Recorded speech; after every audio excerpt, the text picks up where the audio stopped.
आइए हम सभी महर्षि दयानंद सरस्वती जी द्वारा रचित सत्यार्थ प्रकाश का स्वाध्याय प्रतिदिन करते हैं। अभी भूमिका का स्वाध्याय चल रहा है। भूमिका में स्वामी जी लिखते हैं कि प्रथम समुल्लास में ईश्वर के ओंकार आदि नामों की व्याख्या, द्वितीय समुल्लास में संतानों की शिक्षा, तृतीय समुल्लास में ब्रह्मचर्य पठन पाठन व्यवस्था, सत्यासत्य ग्रंथों के नाम और पढ़ने पढ़ाने की रीति, चतुर्थ समुल्लास में विवाह और गृहाश्रम का व्यवहार, पंचम समुल्लास में वानप्रस्थ और संन्यासाश्रम का विधि, छठे समुल्लास में राजधर्म, सप्तम समुल्लास में वेदेश्वर विषय, अष्टम समुल्लास में जगत की उत्पत्ति स्थिति और प्रलय, नवम समुल्लास में विद्या अविद्या बंध और मोक्ष की व्याख्या, दसवें समुल्लास में आचार अनाचार और भक्ष्या भक्ष्य विषय, एकादश समुल्लास में आर्यावर्तीय मत मतांतर का खंडन मंडन विषय, द्वादश समुल्लास में चारवाक बौद्ध और जैन मत का विषय, त्रयोदश समुल्लास में ईसाई मत का विषय, 14वें समुल्लास में मुसलमानों के मत का विषय और 14 समुल्लासों के अंत में आर्यों के सनातन वेद विहित मत की विशेषतः व्याख्या लिखी है। और कहते हैं स्वामी जी कि जिसको मैं भी यथावत मानता, वेदानुकूल जो व्यवहार है वो मैं स्वयं भी मानता हूँ और सबको इसको मानना चाहिए, क्योंकि इसी से संसार की उन्नति हो सकती है।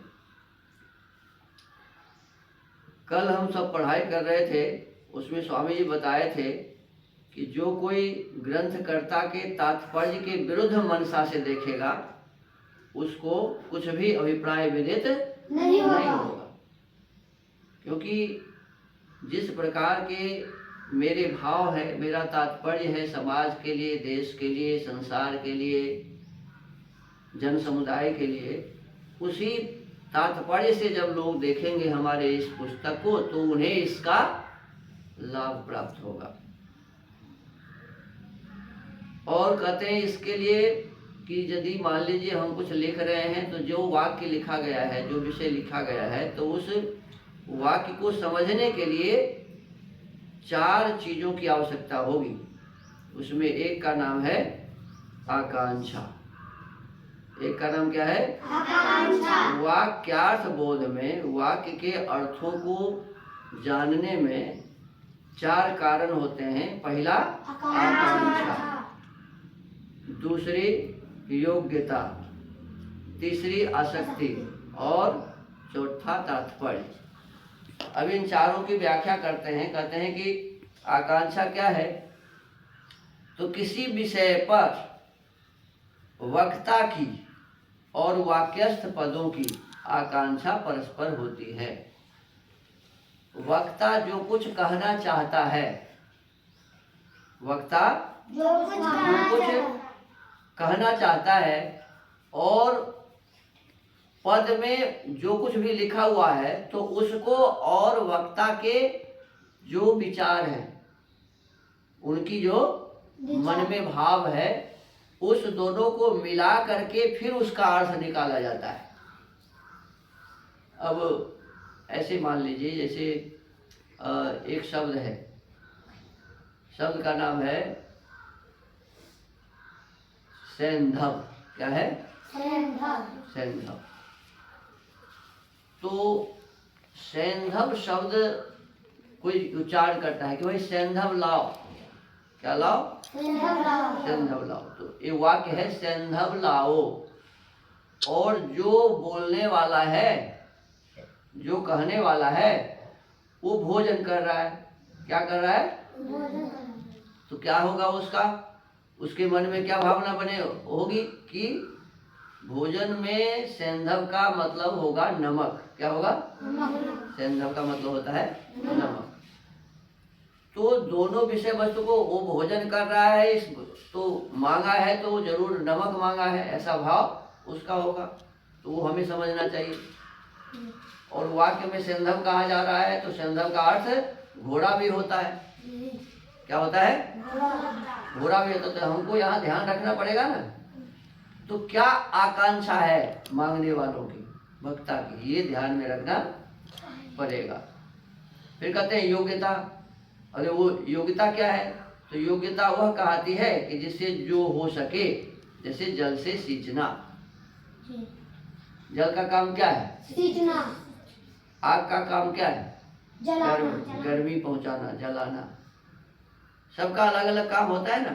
सबकी योग्यता अलग अलग, सब विषय वस्तुओं की योग्यता अलग अलग होती है। तो कहते हैं जिस वस्तु की जो योग्यता है, जो उसमें विशेष गुण है, उससे उसी काम को सिद्ध करने का काम करना। अब जल से हम किसी को जलाने लगेंगे तो जलेगा? नहीं है? नहीं। और अग्नि से किसी का प्यास बुझाना चाहे तो बुझेगा? नहीं बुझेगा। तो योग्यता किसकी क्या है ये हमें समझना चाहिए पड़ेगा, तभी अर्थ समझ में आएगा। फिर कहते हैं आसक्ति। आसक्ति क्या है? तो जिस पद के साथ जिसका संबंध हो, जिस पद के साथ जिसका संबंध हो, उसी के समीप उस पद को बोलना व लिखना। किस शब्द को हम किसके पास बोलें, किस शब्द को हम किसके पास बोलें, उसका क्या वहाँ मतलब निकलेगा। तो इस विषय वस्तु कहते हैं जिस पद के साथ जिसका संबंध हो, उसी के समीप उस पद को कहना चाहिए, उस शब्द को बोलना चाहिए। यदि मान लीजिए उसके योग्य नहीं है, उसको बोलने से कोई लाभ नहीं है, तो फिर वहाँ बोलने का क्या मतलब है? कोई मतलब है? नहीं है। तो जिस विषय की चर्चा हो रही है, उसी विषय वस्तुओं की बातें हमें कहनी चाहिए। तो इस शब्द को हमें मिलाना पड़ेगा कि भाई जिस प्रकार की बातें हो रही हैं, व्यवस्था है, वैसा ही शब्द ये है या नहीं है, ये भी ध्यान रखना पड़ेगा। ये है आसक्ति। फिर कहते तात्पर्य, जिसके लिए वक्ता ने शब्दोच्चारण व लेख किया हो, जिस भाव से, जिस काम के लिए। अब जैसे स्वामी जी किताब लिखते हैं, तो तात्पर्य क्या है कि इससे हमें समाज का सुधार करना है, समाज की गंदगियों को मिटाना है, सभी में जो विभेद है उस विभेद को हटाना है। इनका तात्पर्य इस प्रकार का है। तो कहते हैं जिसके लिए वक्ता ने शब्दोच्चारण व लेख किया हो, उसी के साथ उस वचन व लेख को युक्त करना। बहुत से हठी दुराग्रही मनुष्य होते हैं कि जो वक्ता के अभिप्राय से विरुद्ध कल्पना किया करते हैं। वक्ता कहना कुछ चाहता है, हम उसका अर्थ कुछ निकालते हैं। बहुत से हठी दुराग्रही मनुष्य होते हैं कि जो वक्ता के अभिप्राय से विरुद्ध कल्पना किया करते हैं। विशेषकर मत वाले लोग, माने हर एक संप्रदाय अपनी अपनी बात को बोलते हैं, दूसरे की बातों को ध्यान नहीं देते, क्योंकि मत के आग्रह से उनकी बुद्धि अंधकार में फंस के नष्ट हो जाती है।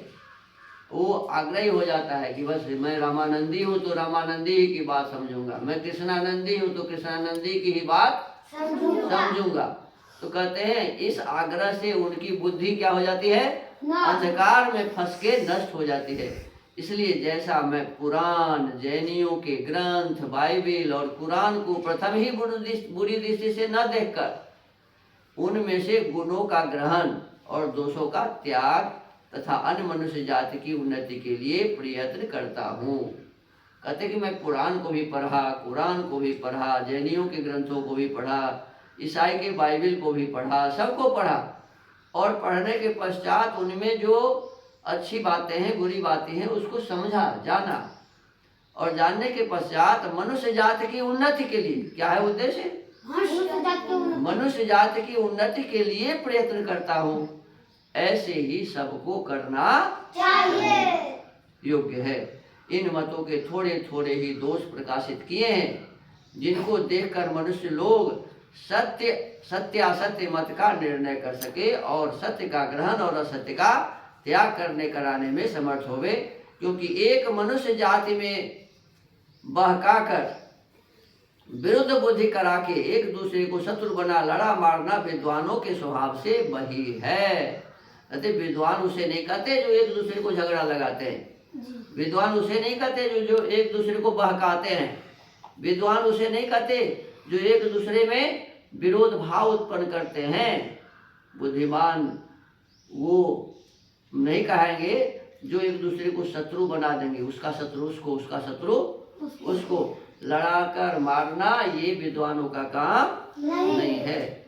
यद्यपि इस ग्रंथ को देखकर अविद्वान लोग अन्यथा ही विचारेंगे, जो विद्वान नहीं है वो तो समझेंगे कि भाई ये तो खाली हम लोगों का हिंताई ही किए हैं, विचारेंगे। तथा बुद्धिमान लोग यथा योग्य इसका अभिप्राय समझेंगे, जैसा है वैसा ही इसका अभिप्राय समझेंगे। इसलिए मैं अपने परिश्रम को सफल समझता और अपना अभिप्राय सब सज्जनों के सामने धरता हूँ।